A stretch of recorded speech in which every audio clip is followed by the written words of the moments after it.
السلام علیکم سامعین، آئیے جاننے کی کوشش کرتے ہیں کہ حضرت حسین رضی اللہ تعالیٰ عنہ کی کربلا میں کیسے دردناک شہادت ہوئی۔ تو ویڈیو کو لائک کر لیں، چینل کو ابھی تک سبسکرائب نہیں کیا ہے تو سبسکرائب کر لیں، یہ بہت ہی پیاری ویڈیو ہونے والی ہے تو شیئر بھی کر لیں۔ تو آئیے جانتے ہیں کہ جب حضرت امیر معاویہ رضی اللہ تعالیٰ عنہ کے بعد یزید تخت نشین ہوا تو حضرت حسین رضی اللہ تعالیٰ عنہ نے اس کو اس اعلیٰ منصب کے اہل نہ سمجھا۔ یہیں سے یزید اور امام حسین رضی اللہ تعالیٰ عنہ کا اختلاف شروع ہو جاتا ہے۔ یزید نے ہر چند حضرت حسین رضی اللہ تعالیٰ عنہ پر بیعت کے لیے زور ڈالا، مگر حضرت حسین رضی اللہ تعالیٰ عنہ نے صاف انکار کر دیا۔ دوسری طرف اہل کوفہ نے خطوط کے ذریعے حضرت حسین رضی اللہ تعالیٰ عنہ کو کوفہ آنے کی دعوت دی۔ آپ کے اعزاء و اقارب اور دوستوں رشتہ داروں نے آپ کو کوفہ جانے سے روکا، مگر آپ نے فرمایا کہ میں نے وہاں جانے کا پختہ ارادہ کر لیا ہے۔ حضرت ابن عباس رضی اللہ تعالیٰ عنہ نے جذباتی ہو کر فرمایا، اگر مجھے معلوم ہوتا کہ حضرت حسین میرے کہنے پر رک جائیں گے تو میں آپ کے سر کے بالوں کو پکڑ کر روک لیتا، لیکن آپ رکنے والے نہیں ہیں۔ میں دیکھتا ہوں کہ کوفہ جانا خطرہ سے خالی نہیں، کیونکہ کوفہ والے بے وفا اور دغاباز ہیں۔ چنانچہ باہمی مشورہ کے بعد حضرت مسلم بن عقیل رضی اللہ تعالیٰ عنہ کو کوفہ بھیجنے کا فیصلہ کیا گیا تاکہ وہاں کے حالات کا جائزہ لے کر آگاہ کریں۔ جب حضرت مسلم بن عقیل رضی اللہ تعالیٰ عنہ کوفہ پہنچے ہیں تو کوفیوں نے ان کی شایان شان استقبال کیا اور دیدہ دل فرش راہ کر دیے۔ ہر طرف سے خوش آمدید کے نعرے بلند ہوئے۔ ہزاروں کوفیوں نے آپ کے ہاتھ پر بیعت کی۔ کوفیوں کا جذبہ و جوش دیکھ کر حضرت مسلم بن عقیل رضی اللہ تعالیٰ عنہ نے حضرت حسین رضی اللہ تعالیٰ عنہ کو پیغام بھیجا کہ یہاں کی فضا سازگار ہے، اس لیے آپ تشریف لائیں۔ دوسری طرف وہ حجازی لباس میں مکہ والے راستے سے مغرب و عشاء کے درمیان ڈرامائی انداز میں کوفہ میں داخل ہوا اور مشہور کر دیا کہ حضرت حسین رضی اللہ تعالیٰ عنہ تشریف لے آئے ہیں۔ ابن زیاد نے چہرے پر نقاب ڈال رکھا تھا، یہ نقاب اترتے ہی کوفیوں کے چہرے اتر گئے، ہر طرف خوف و ہراس پھیل گیا۔ وہ بڑا جابر اور ظالم حکمران تھا۔ مسلم بن عقیل رضی اللہ تعالیٰ عنہ کی راہوں میں آنکھیں بچھانے والے اب آنکھیں چرانے لگے۔ چنانچہ مسلم بن عقیل رضی اللہ تعالیٰ عنہ کی گرفتاری کا اعلان ہو گیا اور انہیں پناہ دینے والے کے خلاف بھی سخت کارروائی کا اعلان کر دیا گیا۔ حضرت مسلم بن عقیل رضی اللہ تعالیٰ عنہ ایسے حالات میں تنہا رہ گئے۔ حضرت ہانی رضی اللہ تعالیٰ عنہ نے ان کو اپنے یہاں پناہ دی۔ سرکاری جاسوس قاصد کے لباس میں حضرت ہانی کے گھر پہنچا اور ابن زیاد کو آپ کی موجودگی کی اطلاع دے دی۔ دوسرے دن صبح ہی کو حضرت ہانی کو گرفتار کر کے پیش کیا گیا۔ ابن زیاد نے کہا کہ اگر آپ مسلم بن عقیل کو ہمارے حوالے کر دے تو آپ کی جان بچ سکتی ہے۔ حضرت ہانی نے نہایت بے باکی اور جرأت سے جواب دیتے ہوئے کہا کہ میری جیسی ہزاروں جانیں قربان کی جا سکتی ہے، مگر گلستان نبوت کا پھول تمہارے ہاتھ میں نہیں دیا جا سکتا۔ یہ سن کر ابن زیاد بھڑک گیا اور جلاد کو اشارہ کیا، تلوار اٹھی اور ایک لمحہ میں حضرت ہانی کا سر تن سے جدا کر دیا گیا۔ حضرت مسلم بن عقیل رضی اللہ تعالیٰ عنہ نے اپنے میزبان کی شہادت کا ذکر سنا تو تلوار نیام سے نکال کر میدان میں آ گئے۔ آپ کے ساتھ حضرت ہانی کے قبیلے کے لوگ بھی شریک ہو گئے۔ ابن زیاد نے ان کے لیے مقابلے کے لیے ایک چھوٹا سا لشکر بھیجا۔ تیر اندازی شروع ہوئی، سب لوگ بھاگ نکلے۔ حضرت مسلم بن عقیل رضی اللہ تعالیٰ عنہ پھر تنہا رہ گئے۔ سارا کوفہ دشمن ہو گیا اور وہاں کے در و دیوار سے وحشت و بربریت ٹپکنے لگی۔ ایک رات حضرت مسلم بن عقیل رضی اللہ تعالیٰ عنہ تھک ہار کر ایک مکان کے دروازے کی سیڑھیوں پر بیٹھے تھے کہ اچانک دروازہ کھلا۔ ایک بڑھیا نے کہا، 14ویں رات کا چاند جیسا حسین اس دروازے پر بیٹھا ہے۔ حضرت مسلم بن عقیل رضی اللہ تعالیٰ عنہ نے بڑھیا سے کہا، ماں دو گھونٹ پانی پلا دو۔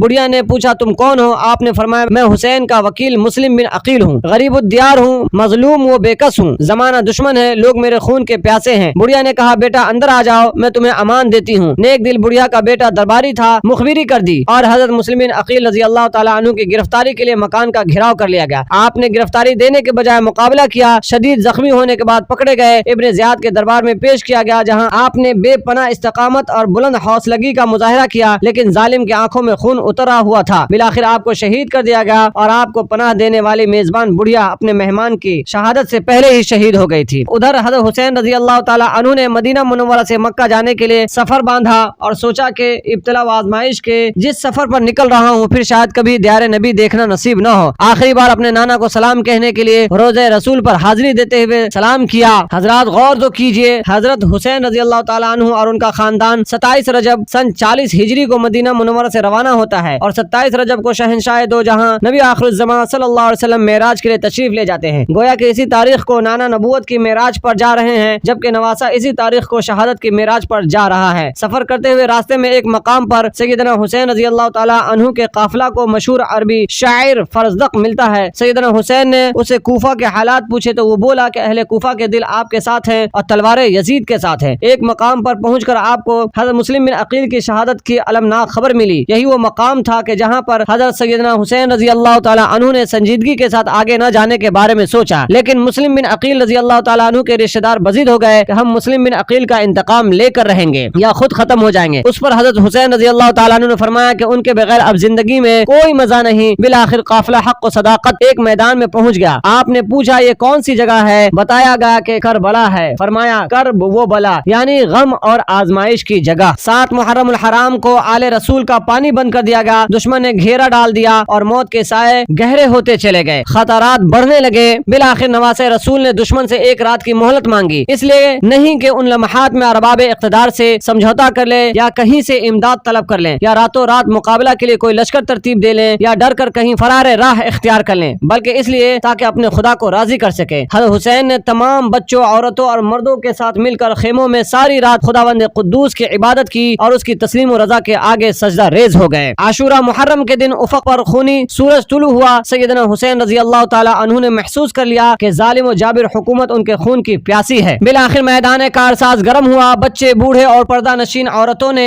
باری باری شجاعت و بہادری کی تاریخ رقم کر دی۔ سیدنا حسین رضی اللہ تعالی عنہ لاشوں پر لاشیں اٹھائے لا رہے تھے، انہیں خیموں میں رکھ دیتے اور باقی ماندگان کو صبر کی تلقین کرتے۔ آخر 18 برس کا جوان رانا علی اکبر ہاتھ میں تلوار اٹھائے خیموں سے اس طرح نکلا جیسے کربلا کی اندھیری نگری میں حسن و جمال کا آفتاب طلوع ہو گیا ہے۔ سیدنا حسین رضی اللہ تعالی عنہ کے لخت جگر نے بہادری کے خوب جوہر دکھائے۔ دشمن نے علی اکبر کو محاصرہ میں لے لیا، ایک کمبخت نے گردن پر تلوار ماری، علی اکبر کا سر تن سے جدا ہو کر زمین پر جا پڑا۔ حضرت زینب رضی اللہ تعالی عنہا یہ دل خراش منظر دیکھ کر تڑپ اٹھی، اپنے بھتیجے کو پکارتی ہوئی تیزی سے خیموں سے باہر نکلی۔ سیدنا حسین رضی اللہ تعالی عنہ نے اس طرح بھاگتے دیکھ کر زینب کو روکا، انہیں ہاتھ سے پکڑ کر خیمے کے اندر لے گئے۔ لیکن تاریخ میں سیدنا حسین رضی اللہ تعالی عنہ جیسا بہادر نظر نہیں آتا جس کے سامنے سارا خاندان تہ تیغ کر دیا گیا ہو، مگر سیدنا حسین رضی اللہ تعالی عنہ بڑے حوصلہ اور صبر کے ساتھ اس خون آشام منظر کو دیکھ رہے ہیں اور دشمن کی ننگی تلواروں کے سامنے چٹان بنے ہوئے ہیں۔ سیدنا حسین رضی اللہ تعالی عنہ نے جنگ کے دوران اپنے 6 ماہ کے لخت جگر علی اصغر کو گود میں اٹھا لیا اور دشمنوں سے مخاطب ہو کر فرمایا، ظالموں، دشمنی تمہیں مجھ سے ہو سکتی ہے، اس معصوم نے تمہارا کیا بگاڑا ہے؟ یہ پیاس سے بلبلا رہا ہے، اسے تو پانی کے 2 گھونٹ پلا دو۔ جواب میں دشمنوں نے تیر مارا جو علی اصغر کے حلق میں پیوست ہو گیا۔ سیدنا حسین رضی اللہ تعالی عنہ نے تیر کو کھینچ کر نکالا، خون کا فوارہ پھوٹ پڑا۔ آپ نے شہید لخت جگر کے خون سے چلو بھرا اور آسمان کی طرف پھینکتے ہوئے فرمایا، خدایا دیکھ تیرے نبی کی اولاد کے ساتھ کیا ظلم ہو رہا ہے۔ سیدنا حسین رضی اللہ تعالی عنہ نے علی اصغر کی لاش زمین پر رکھ کر اپنے دونوں ہاتھ فضا میں بلند کیے اور دعا مانگی، پروردگار عالم اپنے حضور میری آخری قربانی قبول فرما۔ کیونکہ حضرت حسین رضی اللہ تعالیٰ عنہ کو معلوم تھا کہ دشمن ظالم ہے، اس کا دل پسیجنے والا نہیں ہے۔ جنہوں نے نواسہ رسول کی ساری اولاد کو خاک و خون میں تڑپایا تھا، ان سے رحم کی توقع کیوں کر کی جا سکتی تھی۔ سیدنا حسین رضی اللہ تعالیٰ عنہ دلیری و مردانگی کے بھرپور مظاہرے کر رہے ہیں، لیکن کب تک؟ آخر کار دشمنوں کے گھیرے میں آ گئے۔ ایک ازلی بدبخت آگے بڑھتا ہے، نواسہ رسول کے سینے پر بیٹھ کر آپ کا سر مبارک قلم کر کے نیزے کی نوک پر لے آتا ہے۔ دشمنوں نے اسی پر اکتفا نہیں کیا بلکہ آل رسول کے مقدس جسموں پر گھوڑے دوڑا دیے۔ خیموں کے اندر عورتوں نے یہ منظر دیکھا تو چلا اٹھی۔ سیدنا حسین رضی اللہ تعالیٰ عنہ کی لاش پر گھوڑوں کا دوڑنا تھا کہ زینب بے اختیار اپنے نانا کو پکارا، اے محمد صلی اللہ علیہ وسلم، تجھ پر ایمان کے فرشتوں کا درود و سلام۔ یہ دیکھ حسین ریگستان میں پڑا ہے، خاک و خون سے آلود ہے، تیری اولاد تہ دیغ کر دی گئی، ہوا ان پر خاک ڈال رہی ہے۔ حضرت زینب رضی اللہ تعالیٰ عنہ کی یہ چیخ سن کر دوست دشمن سب رونے لگے۔ سیدنا حسین رضی اللہ تعالیٰ عنہ کا کٹا ہوا سر ابن زیاد کے دربار میں لایا گیا۔ روایت ہے کہ آپ کا سر مبارک تشریح میں رکھا ہوا تھا۔ ابن زیاد فتح و نصرت کے نشے میں اٹھا اور اپنی چھڑی حضرت حسین رضی اللہ تعالیٰ عنہ کے لبوں پر رکھی۔ درباری کانپ اٹھے۔ جلیل القدر صحابی حضرت زید بن ارقم رضی اللہ تعالیٰ عنہ تڑپ اٹھے، دربار میں کھڑے ہو گئے۔ فرمایا، ابن زیاد، خدا سے ڈر، تو ان لبوں پر چھڑی مار رہا ہے جن لبوں کو سرکار دو عالم صلی اللہ علیہ وسلم چوما کرتے تھے۔ یہ کہہ کر حضرت زید بن ارقم رضی اللہ تعالیٰ عنہ دربار سے چلے گئے۔ حضرت حسین رضی اللہ تعالیٰ عنہ کی محبت ہمارے دلوں میں پیوست کر دے، ہمیں حسینی بنا دے۔ تو کمنٹ باکس میں آمین ضرور لکھیں۔